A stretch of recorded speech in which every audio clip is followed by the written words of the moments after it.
Et bonjour à tous. Aujourd'hui, je reçois Guillaume d'un podcast. Salut Guillaume, comment ça va? Salut Romain, ça va très bien. Bon, trop bien. Je suis très heureux de t'accueillir. Puis je te le redis, voilà, encore une fois, merci d'avoir accepté l'invitation pour venir partager ton parcours pour les auditeurs. Donc ça va être Ouais. sympa. Merci à toi pour l'invitation. Je suis ravi d'être là et de partager sur ces sujets. Trop cool. On va commencer tout de suite. Guillaume, j'aimerais qu'en 1 minute maximum, attention, je mets le chrono, que tu te présentes. Voilà, qui es-tu, quel âge as-tu et qu'est-ce que tu fais? Ouais, écoute, j'ai 40 ans, je suis marié, j'ai 2 enfants et je suis libre financièrement depuis mes 34 ans, donc ça commence à remonter un peu. Et en gros, c'est grâce à l'immobilier, la bourse. Moi, je suis un geek de l'investissement, donc je suis un touche-à-tout. Clairement, voilà, l'effet de levier de l'immobilier, c'est très utile quand on veut devenir un libre financièrement à 34 ans, quoi. Ouais, bah, écoute, trop bien. Donc ouais, 6 ans déjà que que tu es libre. Ouais, Donc, ouais. tu vas avoir pas mal de choses à partager. Mais avant toute chose, j'ai 2 questions qui sont communes à chaque invité. J'aimerais savoir si, tu as une ou plusieurs personnes, qui t'inspirent ou alors qui t'ont inspiré tout au long de ton parcours? Ouais. Alors, question un peu difficile pour moi parce que j'ai pas immédiatement une figure qui me vient en tête, mais en fait, je pourrais citer des personnes ordinaires qui ont fait des choses extraordinaires. Et, euh, et c'est le fait d'avoir écouté des témoignages en fait d'inconnus, hein, d'anonymes, OK. d'avoir lu aussi sur des forums parce que donc à l'époque, je m'y intéressais au milieu des années 2010. Il y avait moins de contenu qu'aujourd'hui et de voir voilà un premier témoignage, un deuxième, un troisième de personnes finalement, j'allais dire comme toi et moi, normales Mmh. quoi, mais qui réussissent voilà à mener enfin à développer leur patrimoine, à faire des investissements et tout. Et le fait d'en voir une première, une deuxième, une troisième, et à un moment tu te dis bon mais pourquoi pas moi en fait. Ok, il y en a un, oui, bon, il a son cousin qui est notaire, l'autre, il est bon dans les travaux, l'autre, il a tel avantage et tout. Et puis à la fin, tu te dis, bien, en fait, d'accord, en fait, on a chacun nos avantages et nos inconvénients et il faut jouer avec voilà, avec les cartes qu'on a au départ, mais chacun peut faire quelque chose en fait. C'est pas réservé à, donc voilà, il faut y aller, c'est du boulot, il faut travailler, il faut se former, mais voilà, c'est pas réservé à une élite. Et du coup, c'est un peu ça qui m'a vraiment le plus inspiré, effectivement, en fait, enfin, marqué, et qui m'a permis de passer à l'action, parce que, voilà, j'en reparlerai, mais pendant longtemps, j'ai négligé l'immobilier. OK. Je pensais que c'était une bulle ou bon, que c'était pas intéressant ou que justement c'était réservé à des spécialistes. Trop compliqué. Et voilà, clairement, le fait d'avoir, notamment, si je pouvais citer quand même pour mettre un peu une figure, donc c'était le podcast de Bruno Racco à l'époque, donc OK. Invest Immo Club. Et donc il invitait, voilà, comme toi, enfin comme beaucoup font aujourd'hui, des gens qui sont plus ou moins inconnus ou plus ou moins connus, mais qui ont chacun des parcours de vie, des stratégies différentes. En l'occurrence, là, c'était que dans l'immobilier, mais dans l'immobilier, l'univers est tellement vaste qu'on peut faire plein de choses. Donc, Exact. voilà. Ah bah, trop bien. Eh ben, écoute, merci pour ton partage. Et puis, 2e question, est-ce que tu as des valeurs auxquelles tu tiens? Des valeurs qu'on t'a transmis ou des valeurs que tu as appris, pareil, tout au long de ton parcours? Ouais, alors les valeurs, moi, je suis très attaché à l'optimisation. Donc, on pourrait le traduire en une juste utilisation des ressources. Euh, voilà, dans quelques domaines que ce soit. En gros, voilà, ne pas gaspiller, hein, c'est encore une autre façon de le dire, mais voilà, d'une manière générale, on est dans un monde physique avec des contraintes finies. Et voilà, que ce soit le temps qui nous est donné à tous, à chacun, euh, l'argent qu'on a, évidemment l'énergie, la nourriture, enfin tout quoi. Et OK. tu peux te dire, voilà, il y a des gens qui vont pas faire attention, qui vont gaspiller, qui vont. Et enfin, je sais pas, peut-être que ça va manquer à d'autres ou enfin voilà, j'ai cette notion de une juste utilisation des ressources et aussi la notion qui peut être quelque part liée de satisfaction, de se dire OK. voilà, savoir quand est-ce qu'on a assez. Je sais plus, c'est dans Psychology of Money de Morgan Housel, où il cite cet exemple fameux où dans un dans une soirée, voilà, avec un mec très très riche et tout, il y a un gars qui dit regarde comment il est riche, vraiment c'est incroyable ce qu'il a et tout. Et l'autre il répond ouais mais moi j'ai quelque chose que lui il n'aura jamais, l'autre il dit mais qu'est-ce que c'est? Et l'autre il dit assez, voilà j'ai assez. et, euh, et voilà cette notion de voilà de satisfaction et de se dire enfin peut-être prendre du recul aussi sur ce qu'on a fait, ce qu'on a, prendre un peu de step back et se dire waouh c'est déjà c'est énorme en fait. Et se, se, se contenter, voilà, j'aime pas le terme parce que c'est toujours avec une vision réductrice. Mais si on prend la version étymologique, enfin la racine étymologique du terme, voilà, être content de ce qu'on a. Et c'est Ok. quand même très, très important dans la vie, voilà, de savoir aussi, voilà, revenir sur ce qu'on a fait ou voir ce qu'on a effectué et Ok. s'en satisfaire. Ben, je te rejoins tout à fait. C'est vrai que dans l'immobilier, pour échanger, voilà, pas mal, que ce soit en séminaire, que ce soit en, voilà, les soirées immobilières, etc. euh, on a tous, je trouve, beaucoup de mal à prendre du recul. Déjà, tu vois, voir tout le chemin parcouru, Mm. voir tout ce qu'on a accompli. Et c'est vrai que des fois, on a tendance peut-être des fois à regarder des personnes, voilà, qui peuvent avoir plus, voilà, que ce soit en termes d'immo, que ce soit en termes de surface financière ou même d'autres choses. Et déjà de prendre du recul, voir ce qu'on a fait, bah, des fois on se dit qu'on a quand même accompli pas mal de choses. Donc je te rejoins sur la partie satisfaction, tu vois déjà. Ouais, tout à fait. Et puis, ne pas s'épargner de le faire. Enfin, on peut le faire dès le départ, en fait. Enfin, on peut le faire en chemin. On n'est pas obligé d'avoir atteint voilà, des objectifs incroyables pour enfin se retourner et se dire ah, c'est bien ce que j'ai fait. Voilà, moi, j'aime bien aussi cette notion de progression. Enfin, moi, je suis très un peu geek, comme je disais. Donc, et puis scientifique de formation. Donc, j'ai toujours des tableaux de suivi de mon patrimoine, etc. Et juste de voir les courbes augmenter, de voir que la progression quoi, qui se fait régulièrement, ça aide aussi beaucoup dans le chemin. Quoi. C'est ça. Et du coup, bah, tu parles de scientifique. Est-ce que tu peux nous dire un petit peu ce que tu as fait bah, déjà comme étude et puis derrière comme parcours? Parce que là, donc aujourd'hui, donc, voilà, comme tu l'expliquais, tu es rentier IMO depuis tes 34 ans. Ouais. Mais avant d'en arriver là, voilà, tu as été peut-être salarié, peut-être autre chose. Voilà, est-ce que tu peux détailler un petit peu? Ouais, tout à fait. Alors, c'est marrant parce que justement, là, je suis en train de passer le cap où j'ai eu plus d'expérience en tant que rentier qu'en tant que salarié. Donc, c'est un peu marrant. Mais parce que, en fait, j'ai fait des longues études. J'ai fait 10 ans d'études, 6 ans Ok. de salariat. Et là, ça fait 6 ans que je suis fire, que je suis voilà, indépendant financièrement. Et donc, 10 ans d'études scientifiques.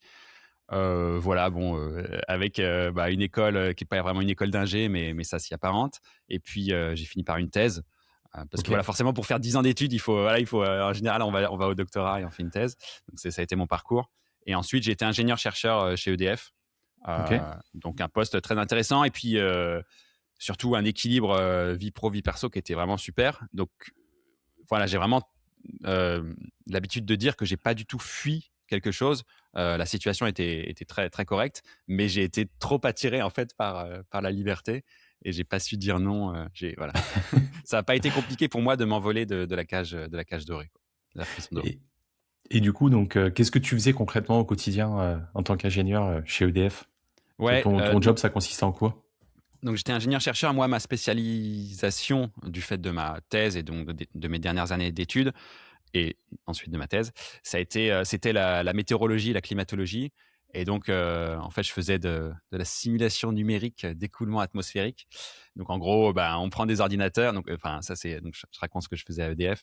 On Mhm. prend des ordinateurs et on simule voilà, l'écoulement de l'air. Et donc, notamment bah, pour des parcs éoliens, mais pas que, parce que ça pouvait aussi être intéressant pour les autres métiers du groupe. Euh, donc voilà, pas mal de code informatique, des réunions, pas vraiment de terrain, mais des voyages quand même parce qu'on pouvait interagir avec des équipes qui étaient ailleurs en France ou dans le monde. Euh, donc voilà, tout ça en plus sur un site en Île-de-France qui était Ok. très agréable, près de chez moi. Donc j'y allais à vélo. Voilà, enfin la vie était quand même agréable. Hein. Mais Plutôt sympa, ouais. voilà, voilà, le code informatique, c'est pas ma grande passion. Et alors que quand j'ai mis le pied dans l'immobilier, voilà, la mouche, le virus m'a piqué. Enfin, la mouche, ouais, voilà, j'ai pris le virus et du coup, ça, pour le coup, ça m'a beaucoup plus botté, et ça me parlait davantage, quoi. Ok. Et histoire qu'on se rende un petit peu compte avant de t'être lancé dans l'immobilier, est-ce que tu peux donner, alors peut-être au pire une fourchette de ce que tu gagnais à peu près chez EDF, histoire qu'on se rende Ouais, compte? ouais, je peux même le dire précisément. En fait, par exemple, dans le, donc j'ai écrit un livre récemment là, et je donne. Enfin, moi, j'ai pas de souci à Mhm. donner les chiffres. Donc, euh, et c'est vrai que c'est un peu incroyable parce que du coup, j'ai fait 10 ans d'études et j'ai dû commencer à 2000, je sais pas, 2300, 2400, quelque chose comme ça par mois. Et après, voilà, tu travailles pas énormément, tu as certains avantages, mais bon, c'était quand même pas foufou, quoi. Mais c'est un peu, la recherche en France, c'est bien connu que voilà, ça paye pas énormément. Et j'ai terminé, donc 6 ans plus tard, autour de 3000 euros. Ok. Donc, ça permet déjà d'avoir un ordre d'idée. Et qu'est-ce qui fait justement que tu as eu ce déclic de te dire, en fait, bah allez, je pars sur l'investissement immobilier et voilà, je bifurque, je change du tout au tout. Qu'est-ce qui a Ouais. fait que tu as eu Ouais, le effectivement, déclic? c'était un changement parce que jusque-là, j'avais fait déjà pas mal. Enfin, j'avais fait des placements financiers, de la bourse, des assurances vie, euh, voilà. Donc, j'avais un peu mené ma barque là-dedans, sans forcément grand succès, mais en fait, j'épargnais beaucoup. Donc déjà, Ok. ça c'est une super force. Tu te dis bon, au moins, tu coffres et tu perds pas ensuite le truc bêtement sur des, je sais pas, on pourrait dire des cryptos aujourd'hui, mais à l'époque, ça n'existait pas trop. Euh, et ce qui m'a fait passer, enfin, ouais, vraiment rentrer dans ce monde de l'immobilier, eh bien, c'est juste des opérations que tout le monde fait, c'est-à-dire d'acquisition de résidence principale. Donc, Ok. j'ai acheté ma première résidence principale. Bon, ok, j'ai pas plus réfléchi que ça. Et 3 ans plus tard, on a voulu déménager avec celle qui est devenue ma femme depuis. Et on voulait voilà acheter une nouvelle résidence principale. Et quelque part, je sais pas pourquoi, je me suis dit ah mais si je pouvais garder l'ancien appart et le mettre en location, ce serait bien. Donc c'est ce que j'ai fait, mais toujours sans trop réfléchir, sans me rendre compte de ce que j'étais en train de faire. Et de fait, bah, du coup, j'ai fait ma première erreur en immobilier. J'ai pas attendu avant de faire la première erreur, à savoir que voilà, je l'ai mis en location nue, alors que Oula. il eût été préférable de le mettre en location meublée. Euh, et en fait, je m'en suis rendu compte tout de suite. Enfin, j'ai fait le truc et, et voilà, Merde. et voilà, 2 mois après, je me suis rendu compte de l'erreur. Et, euh, et là, j'ai été pris enfin, bah, en fait, c'est en creusant un peu que voilà, tu te rends compte, ah mais du coup, je vais payer des impôts, machin et tout. Bon, bah, en fait, ça rentre pas trop c'est pas très équilibré. Et j'aurais trop dû le faire en meublé. Et du coup, j'étais un peu, je voulais un peu, je sais pas, rattraper le temps perdu enfin, à la fois rattraper le temps perdu parce que 2018, donc j'avais déjà 32 ans. Ok. 32 ans, bon, enfin voilà, c'est à la fois jeune et pas si jeune, mais en tout cas, tu te dis, bah, c'est sûr que si j'avais commencé il y a 5 ou 10 ans, ça aurait été bien différent. Et puis, rattraper cette erreur aussi, cette erreur et donc voilà, cette envie de revanche en quelque sorte a fait que j'ai vraiment accéléré, voilà, et acquis plusieurs biens immobiliers rapidement dans les mois et années qui ont suivi, quoi. Ok. Donc en fait, ouais, vraiment locatif, t'es tombé dedans, bah, comme tu disais, grâce à une résidence principale que tu voulais conserver.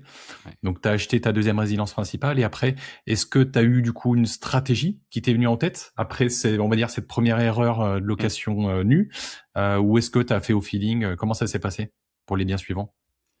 Ouais, le premier, je dirais que c'était quand même un peu du feeling. Après, donc voilà, enfin, donc tout de suite, je me suis vraiment formé à fond. Donc podcast, il en existait pas énormément, mais voilà, je prenais tout ce qui passait, YouTube et puis des forums aussi. Donc vraiment, j'ai beaucoup lu et écouté sur le sujet pour me former, pour monter en compétences et comprendre voilà ce qu'il fallait faire, ce qu'il fallait pas faire, etc. Essayer de pas rééditer ces erreurs. Et et ensuite, moi, j'étais donc sur Paris, hein. Ok. Là, aujourd'hui, je suis plus parisien, mais j'ai été parisien pendant 34 ans. Et donc sur Paris, c'est quand même un marché particulier. Donc ça drive un peu, enfin, ça oriente déjà un peu l'investissement que tu vas faire. Et du coup, nous, pour le premier, moi, je dis nous parce que je me suis associé avec mon frère et on a acheté un T2. Donc on a fait, on va dire, simple. Enfin, si on s'arrête juste au T2, on pourrait se dire que c'est simple. Après, il se trouve qu'on a trouvé un T2 qui était qui était occupé, enfin, qui était utilisé par un marchand de sommeil, donc qui était dans un état assez incroyable. Ok. Donc, il a fallu refaire du sol au plafond. Mais, euh, euh, mais voilà, on a commencé par un T2. Et puis ensuite, on a été vraiment sur une stratégie colocation, pour être Ok. sûr. Colocation, donc toujours sur, bah, de toute façon, ouais, sur Paris ou autour de Paris, c'est ça, ouais. Voilà, en Ile-de-France. Et du coup, on voulait aller chercher de la rentabilité, mais on était sur Paris. Et du coup, il n'y a pas 36 000 solutions. La coloc nous a bien parlé. Enfin, on en a fait une première qui a bien fonctionné. Et du coup, on a enchaîné derrière. Et ensuite, on était vraiment en mode un peu industriel. Voilà, j'avais mon discours tout fait pour les agents immobiliers, les alertes sur les sites, etc. Et ça dépotait. On a fait une centaine de visites en 2019. euh, Ah oui, d'accord. Lui et moi, sachant qu'on avait tous les deux des boulots, etc. Moi, il y a mon fils qui est né en 2019 aussi, mon premier. Donc, mais on était vraiment à fond, quoi. Ouais. Ok. Et bah, du coup, c'est marrant, stratégie. Donc, avec ton frère, vous êtes associés. Vous avez fait ça comment? En indivision, en société? Enfin, Ouais, on a fait tu peux détailler. simple. On a fait simple. Donc, indivision, voilà, Ouais. pas de fioriture, simple et moins cher aussi, hein, il faut le dire. Hein, et voilà, parce que on on s'entendait très bien déjà et on était confiant sur le fait que ça allait bien fonctionner. Euh, Après, moi, je me suis marié, donc finalement, il y a ma femme parce que je suis marié en communauté de biens, donc qui est venue s'ajouter au truc. Mais elle, voilà, elle signe quand il faut signer, mais c'est tout, quoi. Elle ne connaît pas, elle sait pas où sont les appartes. Voilà. Ok. D'accord. Eh ben, Elle fait écoute, trop. confiance. Ce qui est déjà Il bien, vaut ce mieux. qui est déjà très bien. Ce qui est déjà bien, oui, parce que c'est vrai que quand tu as le conjoint qui accompagne comme ça, alors pas forcément voilà, qui est investi avec toi, mais qui derrière te soutient, on va dire, moralement, c'est déjà le principal. Parce que si Ouais, tu as parce le que ça conjoint pourrait être qui... un frein. Enfin, il y a Oui, d'autres couples dans lesquels vraiment c'est ah non, c'est trop risqué, qu'est-ce que tu fais et tout, t'es pas ouais, là, machin. exactement, ouais. Donc déjà une belle force. Ok, trop bien. Et du coup, stratégie colocation avec ton frère, c'était quoi? C'était des colocs de 3, de 4, de 5. Enfin, vous avez fait quoi comme Ouais, type de alors coloc? justement, tu vois, le speech que j'avais auprès des agents, c'était on recherche 3 chambres ou plus à 10 minutes maximum des transports. Ok. Euh, et du coup, avec ce speech-là, et c'était tout ça dans toute l'Île-de-France. Mais derrière, nous, on recherchait de la rentabilité aussi. Donc évidemment, moi, je faisais tous mes calculs derrière et on n'allait pas visiter n'importe quoi et on s'engageait pas sur n'importe quel projet. Mais au final, maintenant, donc on a 4 colocs et il y en a Ok. quatre qui sont, enfin, il y en a 3 pardon qui sont de 3 chambres. Donc vraiment les colocs classiques où souvent ça pouvait être un T3 avec salon séjour et puis que tu divises et tu rajoutes une chambre, quoi. Ok. Donc ça fait une coloc de 3 chambres. Donc on a 3 colocs de 3 chambres et une coloc de 5 chambres. Et une Une de qui est plus 5. grosse, où à l'origine il y avait que 4, même que 3 chambres, et on a trouvé le moyen d'en faire tout en conservant un salon, une grande cuisine. Il y a deux salles de bain, donc voilà, ça reste euh, relativement, même très confortable. On n'a vraiment aucun souci à relouer cette coloc, et parce que la superficie est grande, quoi.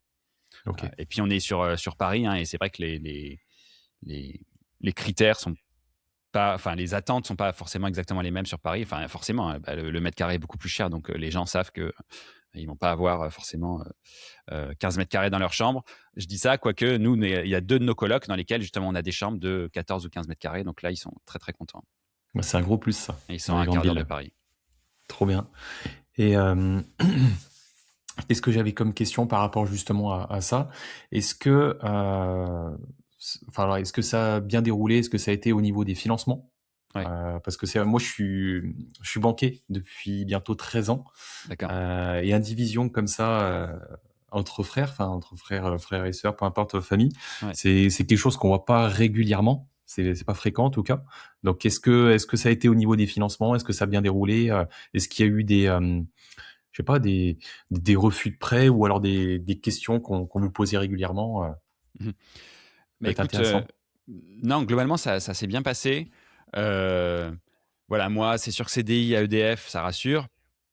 Mon frère avait un bon salaire. Donc ça aide aussi, c'est sûr. Et puis je pense que le facteur peut-être principal, ça a été qu'on a trouvé un partenaire qui a su nous comprendre et qui nous a accompagnés en fait sur tous les invests. Ok. Donc ça, c'était très précieux. Et du coup, ça s'est bien passé. Enfin, peut-être qu'il a vu aussi que les premiers, il a compris qu'on faisait bien les choses, puisque voilà, c'était rentable, c'était rentable. Et ouais, ça s'est bien passé. Et du coup, il y a juste, il y a à 2 reprises, je pense que c'était deux fois, on est passé par un post-financement, donc c'est quelque chose d'assez particulier, mais où on achète le bien et on voit le financement après, par la suite, pour vraiment sécuriser l'acquisition, pour justement pas être stressé par les délais et pour pouvoir obtenir le financement et se donner un peu plus de souplesse par rapport à ça. Et donc ça, c'est sûr que il faut pouvoir se le permettre, hein. Ça veut dire qu'il faut concrètement acheter le bien cash et ensuite conclure sur le financement après l'acquisition. Donc pour pouvoir faire ça, c'est sûr qu'il faut avoir le cash sous la main. Mais on a fait ça et on a fait aussi un nantissement. Ensuite, du coup, voilà, il y a un des prêts qui a pu être assis sur un nantissement. Ok. Notissement de contrat d'épargne, Ouais, tout à fait. principalement, c'est ça? Ok. Ouais. Ouais, bah écoute, trop bien.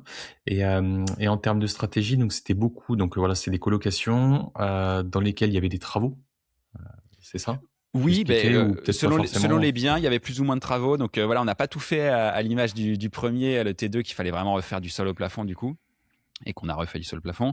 Ça dépendait. Voilà, le grand appart qui est devenu une coloc de 5 chambres, il y avait pas mal de reconfiguration d'espace, mais il y avait Mmh. déjà les 2 salles de bain en place. Enfin, franchement, c'était pas très très méchant. Donc à chaque fois, nous, voilà, c'était aussi notre façon de faire, hein. Donc on était dans des apparts en colocation, des apparts en copropriété.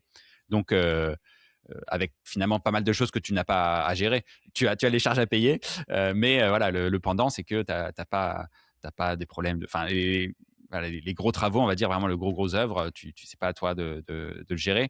Donc ça reste du rafraîchissement ou un peu plus parce il peut y avoir des cloisons à bouger ou des choses comme ça, mais c'est pas très très méchant finalement, hein, quand tu quand, quand tu réfléchis. Et voilà, du coup, ça pouvait être des montants de travaux parfois un peu importants, mais ça rentrait. Évidemment, on a compté ça dans les calculs et on a fait faire, hein, on a fait faire quasiment tout. Et nous, on faisait du montage de meubles, on accrochait des trucs au mur et un peu de peinture par-ci, un tout petit peu de peinture, mais globalement, on a fait faire quand même.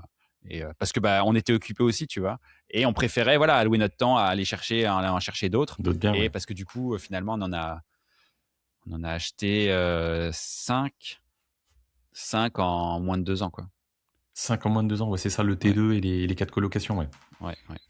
OK. Et est-ce que vous avez fait des erreurs au niveau des artisans? Est-ce qu'il y a eu voilà, des surprises comme on peut, souvent avoir dans l'immobilier Ouais. ou est-ce que tout a bien déroulé également? Écoute, ça a été pas trop mal du point de vue des artisans et des travaux. Mmh mh. Non, non, franchement, ça a été pas mal du tout. C'est plus, sur le financement, typiquement, je pense que le déficit, enfin, si j'avais, un peu plus réfléchi à cette notion de déficit, c'est clair que c'est clair que j'aurais joué là-dessus, alors que là, du coup, on n'a pas du tout joué sur le déficit. Je dis déficit, mais le différé, pardon.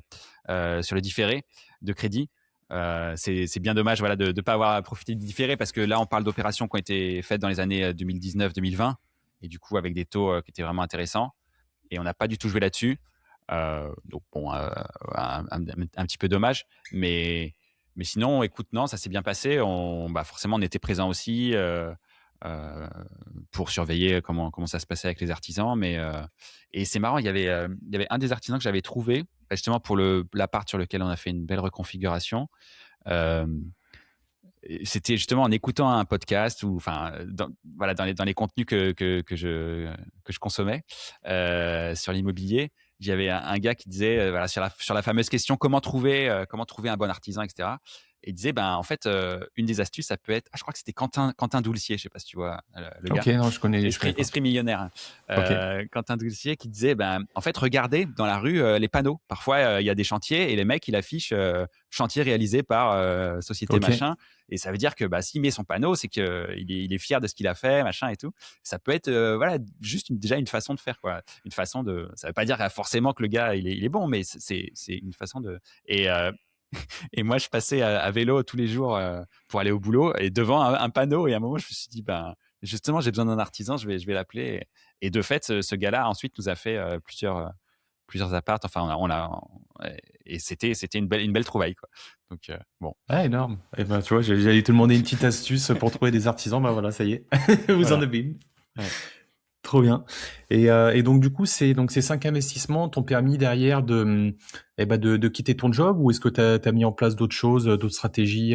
Tu parlais aussi de bourse, un petit peu à côté de bourse, Ouais. d'épargne. Qu'est-ce que tu as Ouais, fait moi, exactement? globalement, les deux forces, ça a été l'épargne et l'emprunt. Donc, j'ai beaucoup épargné, j'ai beaucoup emprunté et ça permet de faire des belles choses. Et en plus, voilà, c'est, on peut le deviner quand je dis que j'ai beaucoup épargné et que j'avais pas forcément un très très haut salaire. Mais du coup, voilà, je dépense pas je suis plutôt frugal, donc ça aide Ok, aussi. Euh, et donc oui, je suis un touche à tout. Donc j'avais déjà de la bourse, des livrets, des obligations, des SCPI. Je m'y suis mis un petit peu après, du crowdfunding. ok, Voilà, donc j'avais pas mal de choses.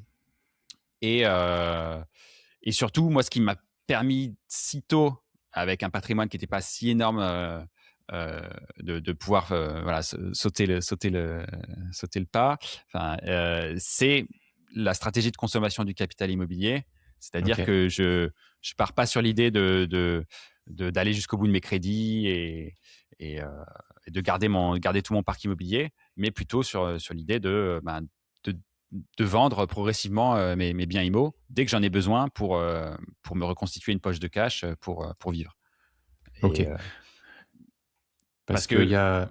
Ouais, vas-y, ouais, continue à détailler. Ouais. la stratégie de consommation du capital, c'est euh, enfin c'est il y a une façon dont les gens la connaissent ou la rencontrent, c'est la règle des 4%. Donc c'est dans le mouvement FIRE, donc d'indépendance financière et de retraite précoce. Il y a une règle un peu connue, la règle des 4%, qui dit que voilà, si tu as 1 million, si tu as placé 1 million, tu peux tirer 40 000 euros par an et le risque de faire la faillite est très faible, pour la résumer juste en une phrase. Euh, mais donc ça, c'est basé voilà, sur la bourse et sur des obligations, enfin sur des placements et des placements financiers.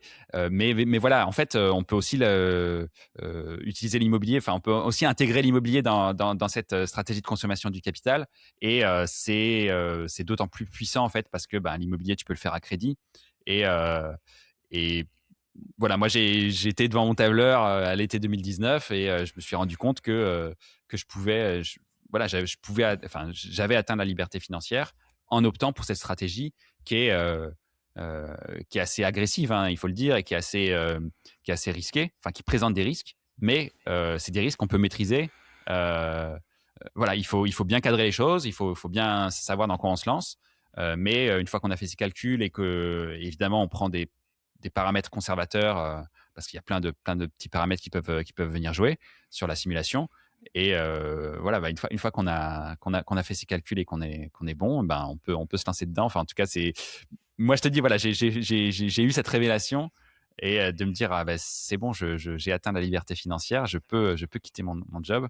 Et cette idée n'a pu quitter mon esprit. Et Ok. j'ai quelques semaines, enfin, c'était pendant l'été, donc voilà, c'était les vacances et tout. Et puis à la rentrée, en septembre, j'ai annoncé à mon boss que je voulais partir. Ok. On n'a pas tardé, même à la fin de l'été, avec ma femme, on commençait déjà à visiter des maisons et tout, parce que le shift était fait, quoi. Vraiment, ça s'est fait, c'était assez exceptionnel comme Trop bien. Donc en période. fait, au tout début, bon, je pense qu'avec tes colocations, tu avais peut-être un peu enfin, tu avais du cash flow, je suppose, par rapport au crédit, en plus les taux bas, Ouais, etc. oui, oui, tout Donc à fait. ça te permettait d'avoir peut-être déjà dans un premier temps, on va dire du cash qui rentre tous les mois. Et derrière, donc si je comprends bien la stratégie, donc c'est en fait c'est vendre régulièrement un bien pour derrière récupérer du cash et en fait ce cash l'utiliser pour vivre. C'est ce que tu nous expliques Ouais, tout à concrètement. fait. Alors, c'était effectivement, enfin, l'idée de départ. Ok, La stratégie, enfin, tout reposait là-dessus, sur j'ai une poche de cash, j'utilise ce cash pour vivre, et quand le cash est épuisé, ben, je vends un bien immobilier, et je me reconstitue une certaine poche de cash, etc. Et bien sûr, au début, ben, tu vends, mais tu vends quelque chose que tu as acheté il y a 5 ans ou il y a 6 ans. Donc, tu te reconstitues une petite poche de cash. Donc, c'est pas énorme, mais plus le temps avance, en fait, et plus les biens se remboursent. Hein, c'est l'avantage. Euh, et donc, voilà, je faisais mes calculs comme ça, et je voyais que ça tenait jusqu'au remboursement total enfin, jusqu'à la fin des crédits pour deux ou trois apparts selon ok, les hypothèses.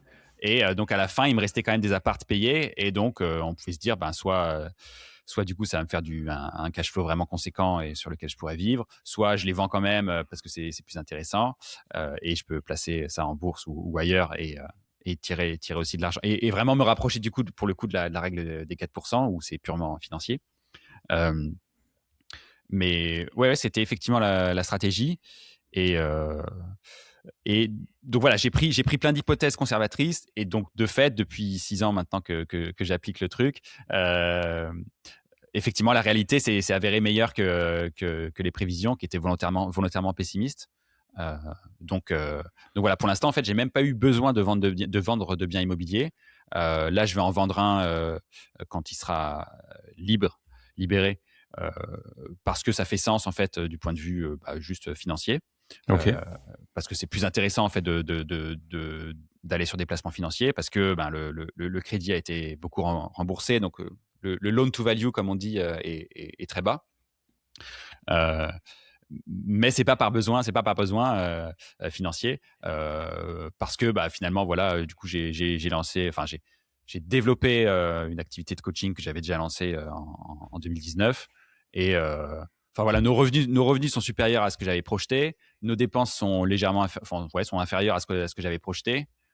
Donc voilà, globalement, ça se passe bien, quoi. ok, Et le cash flow aussi, ouais, parce que tu parlais du cash flow immobilier. Moi, comme hypothèse, j'avais pris certaines hypothèses vraiment assez strictes, on va dire. Et pour le coup, j'avais pris zéro cash flow. J'avais pris zéro cash flow, zéro ok. plus-value. Euh, voilà, zéro inflation. Alors que l'inflation, on sait elle est bonne pour pour les personnes qui sont endettées. Donc voilà, j'avais pris quand même pas mal d'hypothèses conservatrices. Et bah, voilà, de fait, la réalité est meilleure, quoi. Ok, bah écoute, trop bien. Et bah justement, j'avais deux questions là qui me venaient en tête par rapport à ça. Est-ce que tu es toujours dans une optique de développement de patrimoine IMO?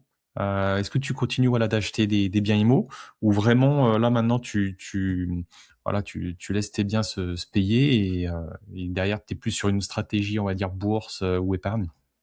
Ouais. Alors, bah, je reste. Enfin, le virus ne m'a pas quitté. Enfin, je reste amoureux, en fait, de l'immobilier, mais mes déplacements en général, en fait, de l'investissement en général. Voilà, je consomme énormément de contenu aussi. Il y en a plus maintenant d'ailleurs, et j'ai plus de temps, donc je te laisse imaginer. Mais euh, donc voilà. Mais pour autant, pour moi, je rajoute pas de biens immobiliers. Je suis plutôt voilà Ok, dans une phase de vente, mais voilà, de vente progressive, et puis quand ça fait sens en termes financiers. Mais voilà, je rajoute pas, parce que ben, via l'accompagnement que je fais aussi par procuration, grâce à toutes les personnes que j'accompagne.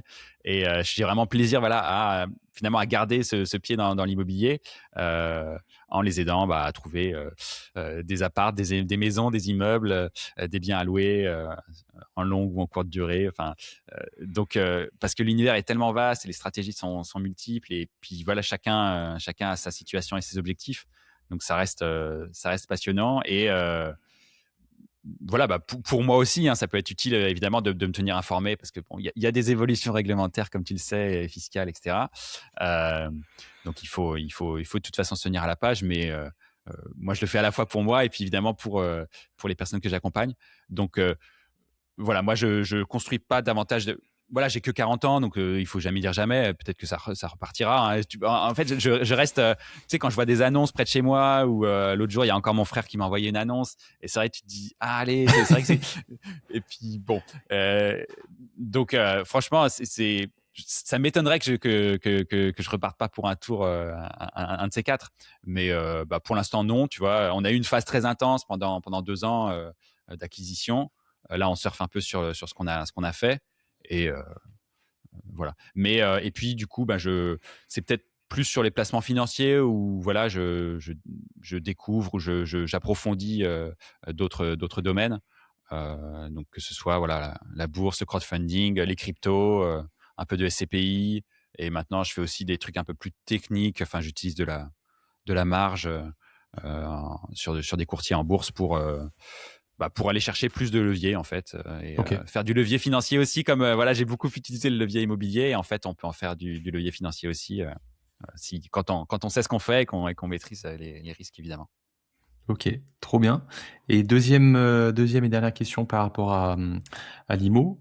Donc là, tu as pas mal de colocations et c'est vrai que on va dire il y a eu beaucoup de Ouais. colocations sur les dernières années. Est-ce que sur ton secteur à toi, donc secteur voilà Paris ou autour de Paris, est-ce que tu arrives toujours à avoir des bons taux de remplissage ou est-ce que avec les années c'est un peu plus dur de remplir tes colocs? Ouais. En fait, d'une manière générale, c'est hyper important de rester proactif, on va dire, dans la gestion de son bien IMO. Alors, évidemment, enfin, il y a des stéréotypes comme quoi, enfin, l'immobilier, ça prend énormément de temps, c'est un deuxième boulot, etc. Alors, clairement, c'est pas le cas. Quand on automatise pas mal de choses, quand on optimise d'autres choses, on peut vraiment, voilà, s'en sortir avec une gestion qui est tout à fait légère.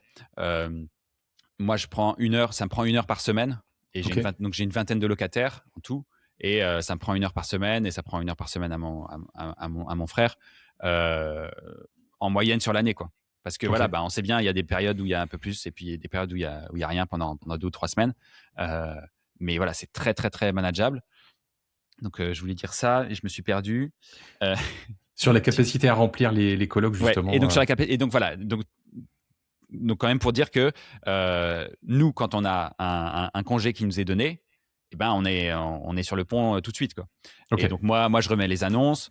euh, euh, on va pas attendre, et du coup, comme on est assez, enfin, comme on est assez proactif sur le truc, on réussit à maintenir une vacance extrêmement faible. On était à 0,5% l'an dernier de vacances ok. sur Ah le oui. parc, donc c'est très très limité. Et pour te répondre, effectivement, je pense que c'est un petit peu plus difficile depuis quelques années même, hein, qu'au début. Après, nos biens vieillissent aussi. On les entretient, mais forcément, il y a quand même un peu de vétusté. Il peut y avoir vraiment, c'est multifactoriel, hein, c'est sûr.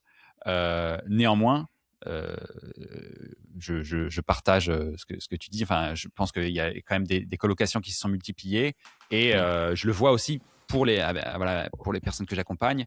Quand on est au début du projet et qu'on doit cibler, voilà, qu'est-ce qu'on va chercher comme type de bien immobilier, la question de savoir est-ce qu'on fait coloc ou pas coloc, on recherche, on fait une étude de marché pour voir si on est dans une zone où c'est too much ou pas, s'il y a déjà trop de colocs, parce qu'il y a des zones en France clairement où c'est plus intéressant de faire des colocs parce que Mm. Il y en voilà, a eu beaucoup.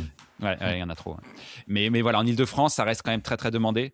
Donc pour le moment, voilà, on n'a pas d'impact sur la vacance. On a peut-être un petit peu d'impact sur la proactivité qu'il faut mettre pour trouver des locataires. Typiquement, l'an dernier, on a eu un truc qu'on n'avait jamais eu. On a eu un tiers quasiment, ou la moitié, ouais, entre un tiers et la moitié des personnes qui sont parties en l'espace de 2 mois, Ah oui, entre mi-mai et mi-juillet, quoi. Et donc là, ça a été un peu sport. Euh, mais voilà, ça s'est géré quoi. ouais, on a pu gérer. Ok, trop bien. Et ouais, il y a pas de sujet Paris au niveau des encadrements des loyers. Enfin, Mm. est-ce que tu es concerné? Comment ça se passe Ouais, l'encadrement, c'est sûr que c'est assez pénible. Et enfin, d'autant plus quand tu sais que c'est inefficace. Enfin, il y a des études, hein, qui ont montré que du coup, ça, ça, ça écarte juste enfin ça rend pas le service que c'est censé faire, quoi. Ok. Encore hier, je crois, j'écoutais quelqu'un qui disait que, mettons, voilà, Paris ou n'importe quelle zone, tu prends une zone dans laquelle il y a de l'encadrement des loyers, ben les propriétaires qui mettent en location, ils reçoivent plein de dossiers. Et donc forcément, ils reçoivent plein de dossiers parce que du coup, ils ont l'encadrement, donc c'est pas cher, entre guillemets, enfin c'est attractif pour pas mal de monde. Donc ils reçoivent plein de dossiers, donc qu'est-ce qu'ils vont faire? Naturellement, ils vont choisir les meilleurs. Ils vont choisir vraiment les Oui. mecs qui gagnent le plus, etc. Et donc le gars qui gagne un peu moins, et du fait de l'encadrement des loyers, il est forcément écarté enfin il est obligé de se mettre en première couronne ou en deuxième couronne, enfin plus loin, quoi. Bref. Euh, donc, après ce petit commentaire, c'est sûr que c'est un paramètre à ne pas négliger. Enfin, même très concrètement, la plupart du temps, s'il y a de l'encadrement des loyers, il ne faut pas aller dans ces zones-là, quoi. Sauf, voilà, vraiment avoir réfléchi son truc en amont et avoir fait en fonction de l'encadrement. Mais nous, heureusement, donc on n'est pas concernés. Enfin, ça nous impacte pas. Mais si c'est amené à s'étendre, enfin, c'est un vrai sujet. Ouais, c'est un vrai Ok. sujet. Après, heureusement, il y a le complément de loyer qui permet de jouer un peu tout en restant dans la légalité euh, pour pas trop perdre, quoi. Mais ouais, c'est sûr que c'est particulier. Mais on est en France, hein, C'est un donc sujet, ouais, c'est ça. voilà. Il y a tellement de sujets de toute façon. Voilà. Et tout à l'heure, tu as commencé à parler de Fire, Ouais. enfin mouvement Fire. Donc on en entend, enfin on en a beaucoup entendu parler sur ces dernières années. Est-ce que déjà tu peux nous réexpliquer rapidement ce que c'est pour ceux qui sauraient pas? Ouais. Mouvement Donc Fire. l'acronyme, c'est un acronyme anglais qui veut dire donc indépendance financière et retraite précoce.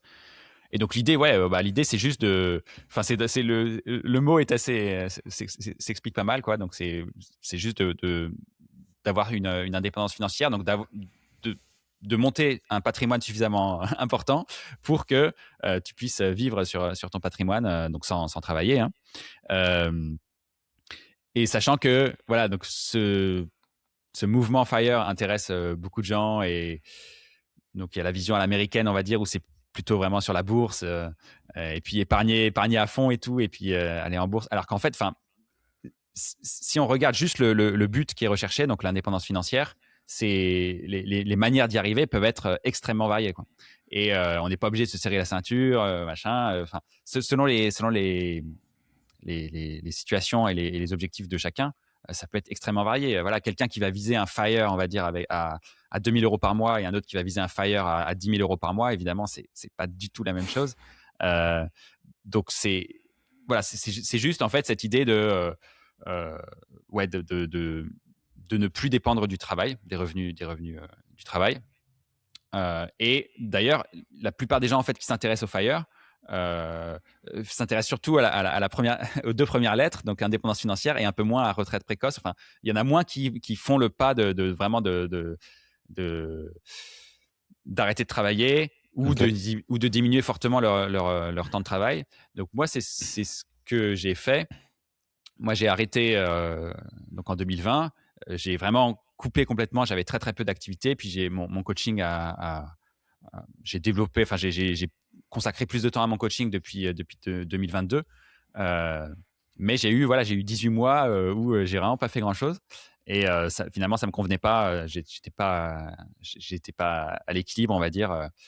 Donc j'avais besoin d'avoir aussi ce pan-là, on va dire, dans ma vie.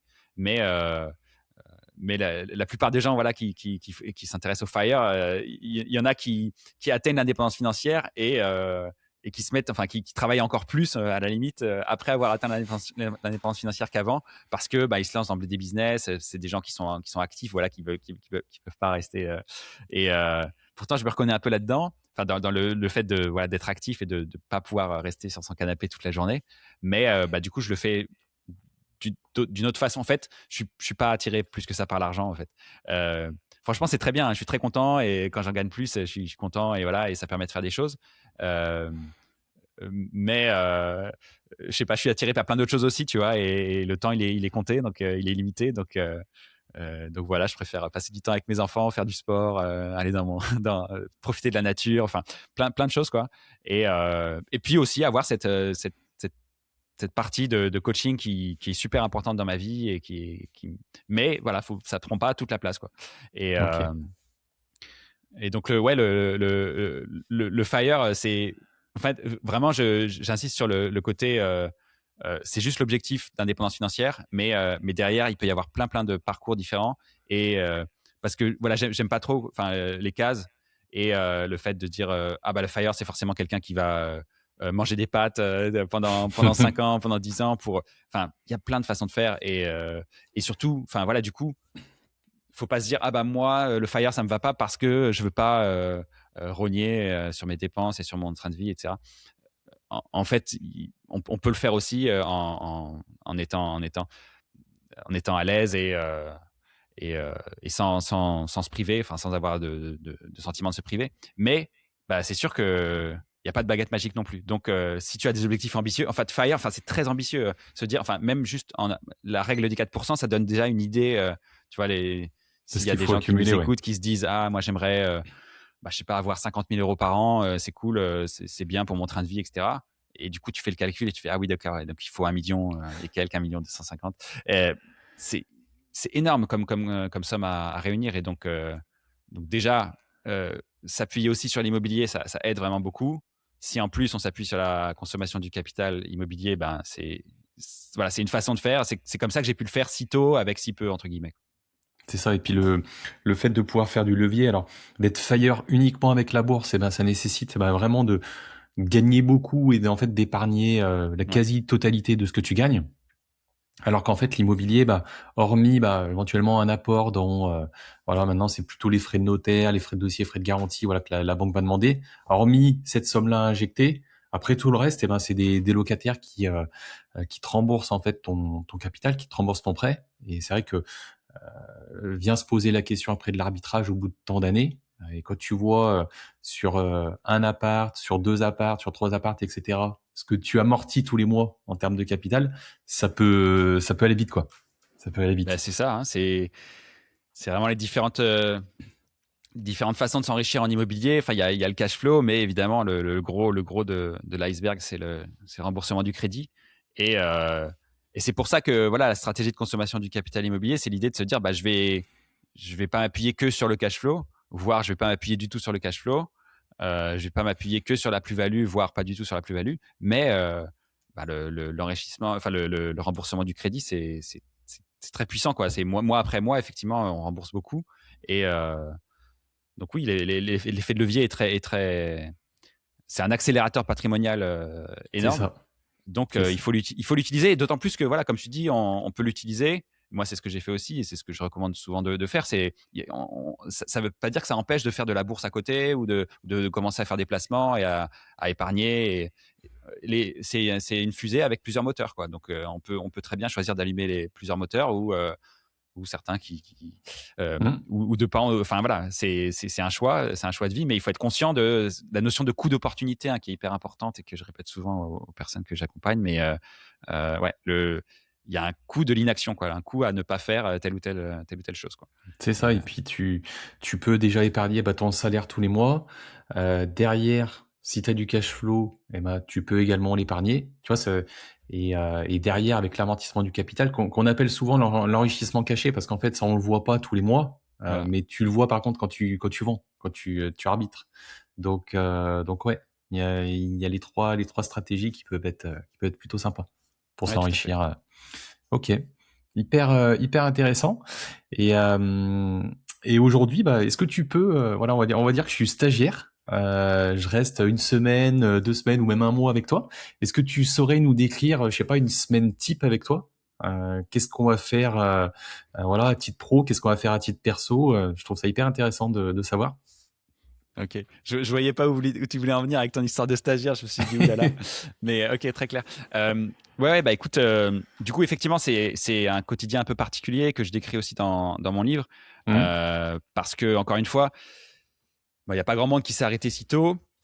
Il y a ma femme aussi qui bosse très peu. Enfin, on est tous les deux sur un rythme vraiment très, très cool en termes d'horaire de travail. Et du coup, Ouais. on peut avoir voilà, d'autres activités.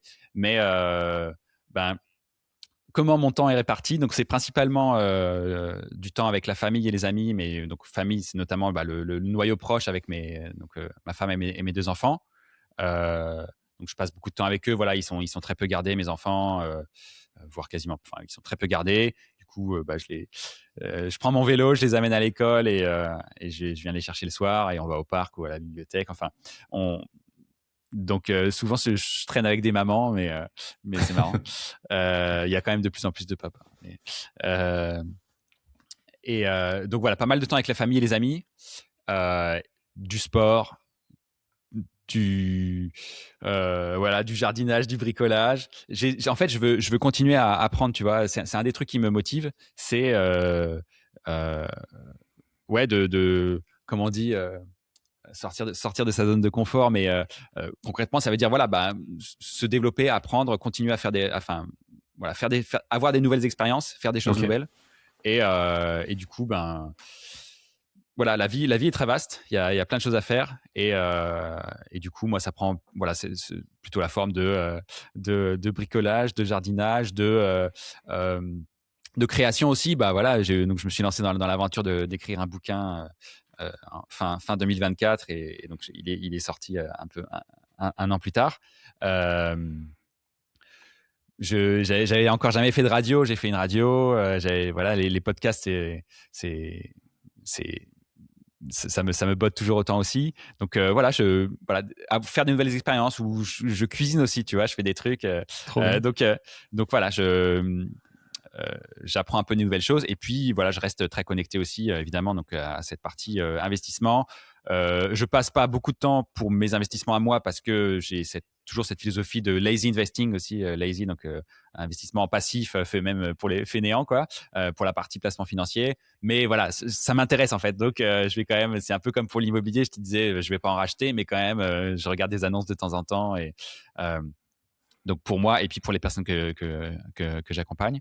Donc voilà, c'est une vie très équilibrée avec plusieurs. Je suis aussi dans différentes associations près de chez moi. Trop bien. Un peu de la vie locale, et voilà, donc c'est un équilibre avec plein de choses, et donc s'il y avait un stagiaire, peut-être qu'il serait un peu perturbé, je dirais, mais quand est-ce qu'on bosse? Et donc en fait, moi je bosse 2 heures par jour à peu près, en moyenne. Par rapport à tes coachings et ce que tu mets en place. Voilà, c'est ça, ouais, c'est le coaching. J'ai eu une petite phase où j'ai fait de la rédaction web aussi, mais maintenant c'est l'IA qui nous a remplacés. Et voilà, puis j'écrivais mon bouquin aussi. Les réseaux, de temps en temps, je fais un ou deux posts, mais c'est pas forcément ma seconde nature, on va dire. Ok, trop bien. Et du coup, ouais, c'est pas trop dur comme ça de se recréer, on va dire, une routine, parce que c'est vrai que quand t'es salarié, la routine, elle, entre guillemets, elle t'est imposée, parce que voilà, t'as ton travail. Derrière, avec le peu de temps qui reste, tu t'occupes de la famille, éventuellement tes investissements, ton sport, etc. Là, quand du jour au lendemain, tu te retrouves sans job fixe, entre guillemets, est-ce que c'est pas trop dur justement de recréer tout ça? Si, c'est un vrai sujet, et que j'ai négligé en fait. Donc voilà, étant scientifique et rigoureux et tout, j'avais vraiment cadré la partie financière. J'avais fait mon modèle, machin et tout. Mais la partie psychologique, j'allais dire, ou quotidienne un peu, j'avais négligé. Tu vois, je m'étais dit, bon, en fait, j'ai plein de choses que j'ai envie de faire. Je vais avoir une maison avec un jardin. Je vais pouvoir faire autant de sport que je veux et tout. Je- donc je m'étais dit, pas de problème, quoi. Et en fait, le changement est brutal, quoi. Quand tu passes d'un salariat à temps plein, même si c'était pas des horaires de fou, à une vie complètement différente. En fait, j'ai tout changé en même temps. En plus, j'ai pas du tout fait une expérience scientifique valable, parce que j'ai changé tous les paramètres en même temps. J'ai déménagé, je suis passé de la ville à la campagne. Trop bien. J'ai arrêté de travailler. Et du coup, ouais, j'ai eu 18 mois compliqués, hein, je dois le dire, à trouver un nouvel équilibre. Et en fait, la le vrai changement, ça a été pour moi effectivement de rajouter cette brique de coaching. Euh, parce que c'est voilà, il y avait des. En fait, tu te mets à cogiter en fait assez vite. Après, je pense que ça dépend des personnes, mais moi, j'étais pas fait pour ne rien faire, on va dire. Et ouais, tu te poses des questions, tu te dis à quoi je sers, et c'est ouais, c'est perturbant. Donc, je conseille maintenant, je recommande de se préparer non seulement financièrement évidemment au niveau patrimonial, mais aussi vraiment de se dire voilà, quel sera mon après. Et typiquement, ouais, bah là, tu te lèves le lundi matin, à la limite, si tu as des enfants, tu les emmènes à l'école, mais ensuite, voilà, tu rentres de l'école et qu'est-ce que tu fais, quoi? Qu'est-ce que tu fais de ta journée, de ta semaine? Et savoir un peu visualiser, faire un peu comme les sportifs, cet exercice de visualisation, de se dire, bon, bah, concrètement, comment j'occupe ma journée et est-ce que ça me fulfill? Est-ce que ça me, tu vois, est-ce que ça me remplit? Est-ce que je suis satisfait de cette vie que j'envisage ou je sens qu'il manque des choses? Voilà, il faut trouver un équilibre et c'est un sujet. Alors voilà, c'est un problème de riche entre guillemets et je suis très très content entre guillemets, je suis très très content de me poser ces questions et de l'avoir eu. Euh, mais c'est un vrai sujet. C'est un vrai sujet et il faut pas le négliger. Bah, c'est comme les retraités, Ouais, tu sais, les personnes qui ont travaillé toute leur vie et qui du jour au lendemain se retrouvent sans job. Il y en a pour qui c'est très dur, hein. Il y en a tout à beaucoup fait. qui se lancent dans l'associatif, dans pas mal d'activités complémentaires, mais il y en a pas mal pour qui c'est dur, hein. Donc, j'imagine Ouais. que ça va Et être la même c'est ce chose. que je dis c'est ce que je dis dans mon bouquin justement. Je dis bah, que ces personnes-là, elles sont préparées. Enfin, dans certaines entreprises, dans les grandes boîtes notamment, il peut y avoir des formations un peu de préparation à la retraite, quoi. Et je dis, il n'y a pas du tout de raison de ne pas le faire parce que en fait, vous allez prendre votre retraite à 40 ou 45 ans. Et c'est une retraite précoce et c'est différent de ce point de vue-là, du point de vue de l'âge et de pourquoi vous pouvez le faire si tôt. Mais ensuite, sur les conséquences, c'est très proche, quoi. Donc, il y a aussi à apprendre, on va dire, de ces contenus-là, quoi. Ok, trop bien. Et pour terminer sur cette partie, on va dire finance, IMO, etc. Tu disais pas mal au début, vu que tu avais le côté scientifique, tu avais tous tes tableurs pour contrôler un petit peu tout ce qui était dépenses et puis visualisation aussi de ton patrimoine. Est-ce que aujourd'hui, tu es toujours on va dire dans le contrôle de tes dépenses? Est-ce que tu comptes toujours ce que tu dépenses, qui rentre, etc. Et est-ce que tu arrives toujours à faire grossir ton patrimoine du coup financier, vu que tu disais que sur la partie immobilier, tu as mis en stand-by pour l'instant? Ouais. Euh, alors, il y a juste la notion de contrôle. Je sais pas si voilà, moi, c'était vraiment, c'est une seconde nature, enfin, Hmm. d'être frugal et il y a une époque, voilà, quand j'étais peut-être dans ma vingtaine, où j'étais vraiment très, très énervé là-dessus et tout. Mais c'était un vrai plaisir, quoi. J'avais plus de plaisir à thésauriser que à aller consommer quelque chose dont je voyais pas l'utilité. Et ça devenait même un jeu aussi d'essayer vraiment de faire des économies, de trouver des astuces, et puis aussi d'aller chercher. Un autre point, évidemment, c'est d'aller chercher d'autres sources de rémunération. Voilà, ça, très tôt, même avant d'être majeur, j'ai commencé à multiplier les sources de revenus, en fait. Et ça, Ok, c'est hyper important aussi. Et ça aide forcément bah, à épargner.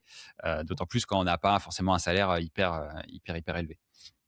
ok, Euh, et, euh, et donc, aujourd'hui, oui, oui, ça continue son petit bonhomme de chemin. Euh, alors, en fait, donc effectivement, la réalité, comme je disais, c'est retrouvé meilleur que les projections et que les modélisations. Donc, mon patrimoine financier il a stagné pendant 2 ans. Voilà, et puis il a commencé à monter un petit peu, même pas mal. Enfin, pas mal par rapport à. Parce qu'encore une fois, on bosse 2 heures par jour. Donc, se dire que oui, tu bosses que 2 heures par jour et tu arrives quand même à monter un peu ton patrimoine, franchement, c'est c'est top. Mais grandiose, c'est ouais. parce que voilà, c'est aussi parce qu'on a mis en place plein de choses avant. Et bon. Euh, je vais pas refaire tout le film, mais voilà, ça vient pas de nulle part évidemment. Donc zéro héritage, hein, zéro héritage, euh, zéro ticket de loto gagnant, euh, garantie sans héritage comme dirait l'autre. Je sais pas si tu vois, je sais pas si t'as la ref. Si, si. Euh, Et du coup, voilà, du coup, ça grossissait, et jusqu'à un point où forcément ma femme m'a dit non mais là, il faut qu'on fasse des travaux dans la maison. Et donc là, on est parti sur des travaux incroyables. D'ailleurs, on a de la chance, ils sont pas là aujourd'hui, sinon on aurait peut-être été embêtés pour l'enregistrement. Mais on est parti sur voilà, sur une extension de notre résidence principale, donc un énorme billet. Donc voilà, ça va faire un gros trou dans le patrimoine financier. C'est pour ça aussi que je fais un peu de marge. Je vais plus jouer sur la marge, l'emprunt sur marge, pour pouvoir un peu moins, pouvoir quand même conserver, rester investi sur les marchés. Ok. Mais du coup, voilà, il y a vraiment. Donc, je continue à avoir une gestion évidemment du truc. Sur les dépenses, franchement, c'est beaucoup plus cool. Voilà, je valorise aussi plus mon temps, et donc quand il y a des dépenses à faire, bon, il y a pas de souci. Donc ouais, franchement, c'est un bon équilibre. Mais je surveille la partie financière, parce que forcément, quand on a une grosse dépense comme ça qui arrive, ben, il faut juste gérer le truc. Parce que j'avais une partie en crowdfunding, donc qui est moins liquide aussi, donc faut anticiper les choses. Mais Ok. ça se passe bien. Trop bien. Et maintenant, il me reste plus que 2 questions dans le podcast. On va dire pour clore tous ces sujets. Est-ce que tu aurais, allez, 1 ou 2 livres, parce que tu lis déjà, et est-ce que tu aurais 1 ou 2 livres à conseiller, mais pas forcément, tu vois, sur l'investissement immobilier, mais voilà, des livres qui t'ont marqué, des livres qui t'ont plu et qui t'ont aidé sur ton cheminement, et voilà, pas que financier. Hein. Ouais. Oui, j'ai toujours, enfin, je lis depuis toujours. Et j'ai pas forcément beaucoup lu de, enfin, je me suis mis, ouais, j'ai pas forcément beaucoup lu de bouquins sur l'investissement, sur le développement personnel, etc. Pendant pas mal d'années. Et finalement, là, c'est sur ces dernières années où j'ai commencé à en lire un peu plus. Mais au début, vraiment, je me formais avec ouais, podcast, forum, et un peu du YouTube qui existait à l'époque. Mais justement, un des premiers livres que j'ai lu et qui m'avait un peu marqué dans l'univers, on va dire, c'était de Millionaire Next Door. Donc Mon voisin millionnaire, je pense qu'il est traduit par mon voisin le millionnaire. Donc je sais pas si tu vois, enfin c'est Si, si. une étude qui a été faite aux US sur voilà un petit peu l'envers du décor des millionnaires, les millionnaires Ok. américains, mais voilà, dans les années 90, donc déjà 1 million dans les années 90, c'était pas mal. Je pense que c'était dans les années 90, voire même avant peut-être. En tout cas, voilà, 1 million, ça représentait quand même déjà, quand même beaucoup plus qu'aujourd'hui. Et voilà, l'envers un peu du décor, quelle vie ils ont, et en fait, le millionnaire moyen, c'est pas le gars qui est flamboyant et qui a plein de trucs, enfin qui a plein de show-off, etc. C'est plutôt quelqu'un justement qui est un peu discipliné dans sa vie, et qui justement, à force de rigueur, et de travail, euh, et de bonne gestion aussi, parce que voilà, on peut le voir d'un côté positif ou négatif, mais voilà, juste de logique, de bon sens, a réussi à monter un patrimoine comme ça. Et ça m'a parlé un peu, ça m'a Ok. parlé forcément. Donc j'avais bien aimé ça. Et puis, donc j'ai cité tout à l'heure The Psychology of Money, donc de Morgan Housel. Donc c'est un classique, mais effectivement qui était justement, c'était un classique que j'ai lu sur le tard pour le coup. Et donc je me suis dit bon, je vais entre guillemets, je vais rien apprendre. Voilà, mais quand même, c'est un truc, enfin, on entend toujours parler, donc il faut le lire, etc. Et en fait, non seulement je suis content parce que du coup, j'ai quand même, oui, enfin, appris des choses, ou enfin, en tout cas, vu des choses sous d'autres angles. Et enfin, j'ai trouvé que la lecture vraiment intéressante. Et d'ailleurs, je l'ai trouvé, enfin, je pense que si je l'avais lu à mes débuts, j'aurais pas compris autant de choses D'accord. de ce qu'il dit. Donc, c'est pertinent. Mais voilà, tu as les Nassim Nicolas Taleb. Enfin, voilà, maintenant j'en ai lu pas mal, et effectivement, il y en a pas mal qui sont intéressants. Mais typiquement, Père riche, Père pauvre, je l'avais lu assez tôt, et ça m'avait pas plus marqué que ça, parce que j'avais déjà en fait appris ces Pas mal de choses-là choses, ouais. via d'autres canaux, quoi. Mais ce qui invalide pas ce qu'il dit pour autant, hein, mais je le savais Ok. déjà, quoi, tout simplement. Ok. Bon, déjà 2 bouquins. Alors, Millionnaire Next Door et l'autre, c'est Morgan La psy... Housel, c'est ça. Ouais, Morgan Housel, c'est la psychologie de l'argent Ok. en français. Hmm.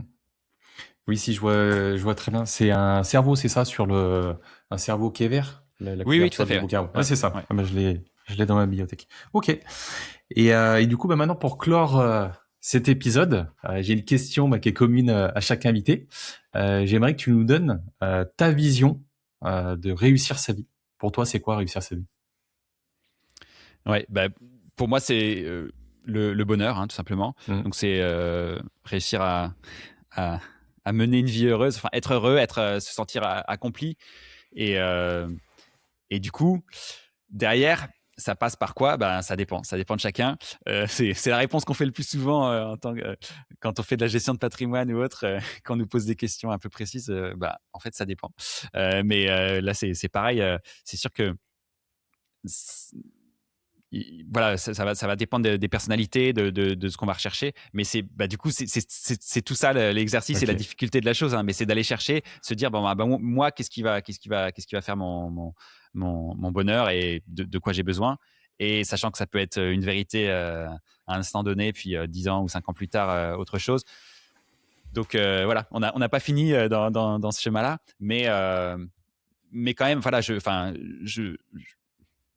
pense que c'est vraiment important de se refocus là-dessus parce qu'au final, enfin, je pense que, enfin, il me semble que c'est notre objectif à tous. Hein, Oui. au final, c'est d'être heureux et c'est juste voilà de savoir quelle forme ça va prendre. Mais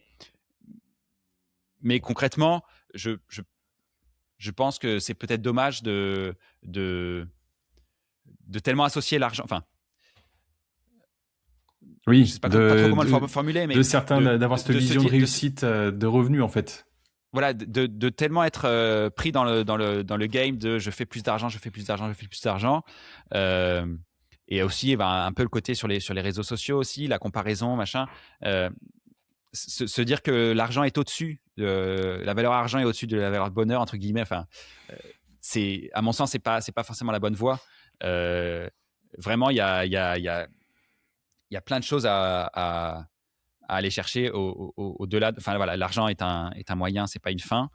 Pour 99% des gens, encore une fois, hein, c'est le cas. Et du coup, évidemment, enfin, évidemment, c'est hyper utile. Enfin, mais au final, il faut pas oublier que le but final, c'est pas plus d'argent, c'est plus de bonheur. Et Ok. voilà. Trop bien. Eh ben, écoute, en tout cas, je te remercie pour ton partage et puis c'était c'était hyper enrichissant à mon sens, hyper intéressant. Très bien, Romain. Bah écoute, j'étais ravi. Merci à toi, encore une fois, pour l'invitation.